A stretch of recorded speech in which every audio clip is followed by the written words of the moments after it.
ঘরে একদানা চালও নেই। আজ বোধহয় আমাদের উপোস থাকতে হবে। ধৈর্য ধর বাবা, উপরওয়ালা নিশ্চয়ই কোনো পথ দেখাবেন। তুই বরং বিলে গিয়ে দেখ কিছু পাস কিনা।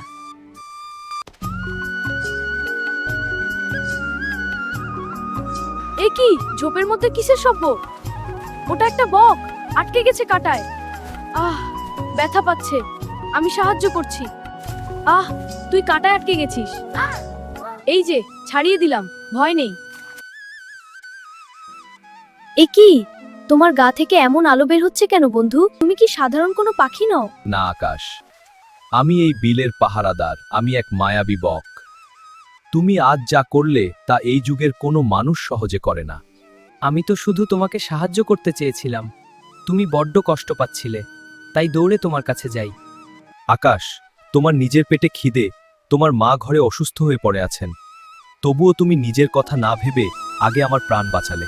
মা বলেন, কষ্ট পেলে মানুষ আর পাখির মধ্যে কোনো তফাৎ থাকে না।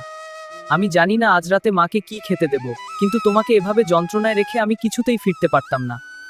মানুষের লোভ এই পৃথিবীর সব মায়া কেড়ে নিচ্ছে, কিন্তু তোমার মতো নিঃস্বার্থ হৃদয়ের মানুষের জন্যই পৃথিবীটা এখনো সুন্দর। আকাশ, আমি তোমাকে তোমার এই দয়ার প্রতিদান দিতে চাই। না না, প্রতিদানের জন্য আমি এটা করিনি। তুমি সুস্থ হয়ে আকাশে উড়ে বেড়াবে, এটাই আমার বড় আনন্দ। আমি জানি তুমি কিছু চাইবে না, তাই আমি নিজেই দিচ্ছি। এই নাও আমার একটি রূপালী পালক। মনে রেখো আকাশ, এটি কেবল একটি পালক নয়, এটি তোমার হৃদয়ের স্বচ্ছতার প্রতীক।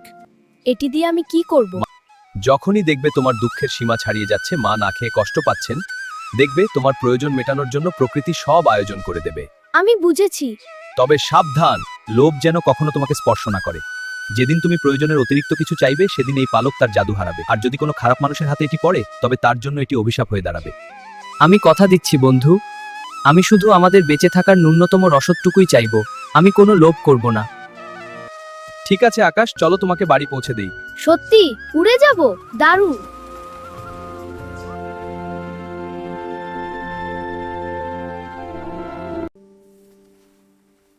মা, বিলের ধারের বকটি বলেছে এটা জাদুর পালক। দেখি তো কি হয়। দেখো, এটা জাদুর পালক। ও মা, কি আলো! আরে, খাবার এসেছে। এই যে রাজকীয় ভোজ। আলহামদুলিল্লাহ, আজ আমার ছেলেটা পেট ভরে খেতে পারবে। হ্যাঁ মা, আমাদের এখন আর না খেয়ে থাকতে হবে না। কি ব্যাপার? 2 দিন আগেও তো দেখলাম এইখানে একটা ভাঙা ঘরে আকাশ আর তার অসুস্থ মা থাকতো। রাতারাতি এখানে দালান ঘর থাইকা আইলে বিষয়টা তো স্বাভাবিক মনে হইতাছে না।